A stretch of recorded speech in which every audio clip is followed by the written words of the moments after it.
Reels ஆட்சிக்காக real ஆட்சிய இழந்துட்டோம் அப்படின்னு மக்கள் வருத்தப்படுறதா மேயர் பிரியா சொல்லிருக்காங்க. தாவேகாவுக்கு வாக்கு போட்ட மக்கள் வருத்தப்படுறாங்க அப்படின்னு சென்னை மாநகராட்சி கூட்டத்துல மேயர் பிரியா சொல்லிருக்காங்க. தமிழ்நாடு சட்டப்பேரவை தேர்தலுக்கு பின்னாடி முதல் முறையா சென்னை மாநகராட்சி மாமன்ற கூட்டம் இப்போ காலையில தொடங்கி நடந்துட்டு வருது. இரங்கல் தீர்மானம் நிறைவேற்றப்பட்டு மாமன்றத்துல மேயர் பிரியா என்ன சொன்னாங்க அப்படின்னா, திமுக அரசு கொண்டு வந்த திட்டங்களை தான் தற்போதைய அரசு நிறைவேற்றிக்கிட்டு இருக்கு.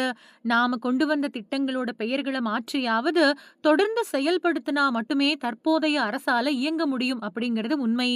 சென்னை மாநகராட்சி சார்புல புதிய சாலைகள், மழைநீர் வடிகால், பூங்காக்கள், போக்குவரத்து நெரிசலை குறைக்க மேம்பால பணிகள் அப்படின்னு மக்களுக்காக எண்ணற்ற பணிகள் செய்யப்பட்டு வருது. ஆனா நடந்து முடிஞ்ச சட்டப்பேரவை தேர்தல்ல சென்னை மாநகராட்சிக்கு உட்பட்ட 22 தொகுதிகள்ல 2 தொகுதிகள்ல மட்டுமே திமுக ஜெயிச்சது. இப்போ வாக்கு போட்ட மக்கள் தாவேகாவுக்கு ஏன் வாக்கு போட்டோம் அப்படின்னு நினைச்சு வருத்தப்பட்டுக்கிட்டு இருக்காங்க. தொடர் மின்வெட்டால சென்னை மக்கள் அவதி அடைஞ்சிட்டு வராங்க. ரீல்ஸ பார்த்து ரியல் ஆட்சியை இழந்துட்டோம். திமுகவோட தோல்வி தற்காலிகமானதுதான். திமுக மறுபடியும் வெற்றி பெறும். மாமன்ற உறுப்பினர்கள் தொய்வில்லாம பணியாற்றுமாறு கேட்டுக்கொள்கிறேன் அப்படின்னு சொல்லியிருக்காங்க. தமிழகத்துல ஆட்சி மாற்றம் ஏற்பட்டு தாவேகா கூட்டணி அரசு பொறுப்பேற்றிருக்கு. சென்னை மாநகராட்சியில மேயர், துணை மேயர் அப்படின்னு எல்லா நிலைகள்லயுமே திமுகவினர் தான் இருக்காங்க. சென்னை மாவட்டத்துல 16 சட்டப்பேரவை தொகுதிகள் நேரடியா இருக்குது. அது மட்டும் இல்லாம 6 சட்டப்பேரவை தொகுதிகளுக்குள்ள சென்னை மாநகராட்சியோட வார்டுகள் அடங்கியிருக்கு.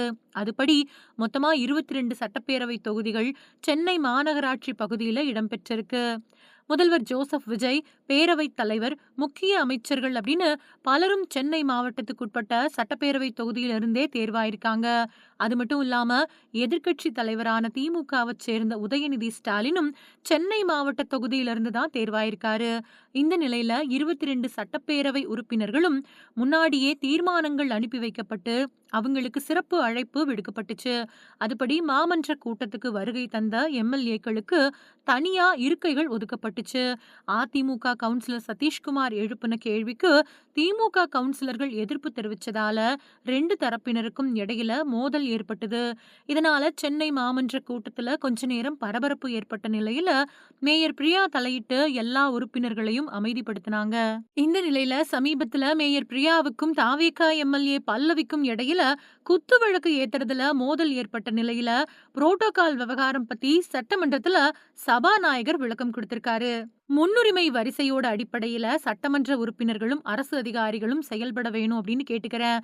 எம்எல்ஏ பல்லவி கொடுத்த மனு மேல் நடவடிக்கை தேவையில்லை அப்படின்னு நினைக்கிறேன் அப்படின்னு சொன்ன சபாநாயகர், எல்லா உள்ளாட்சி அமைப்புகள்லையும் மாவட்ட நிர்வாகம் சார்பில் நடத்தப்படக்கூடிய அரசு விழாக்கள்லையும் சட்டமன்ற உறுப்பினர்களுக்கு முறையான அழைப்பு விடுக்கப்பட்டு அவங்களுக்கான சிறப்பு உரிமைகளை, மரபு நெறிமுறைகளையும் பின்பற்றணும் அப்படின்னு தலைமைச் செயலாளர் அறிவுறுத்த வேணும் அப்படின்னு உத்தரவிடுறேன்னு சொல்லியிருக்காரு. 2 பேர்ல யாருக்குமே சாதகமாவும் பாதகமாவும் இல்லாத மாதிரி சபாநாயகர் இந்த பஞ்சாயத்துக்கு தீர்ப்பு வழங்கினாரு அப்படிங்கிறதும் குறிப்பிடத்தக்கது.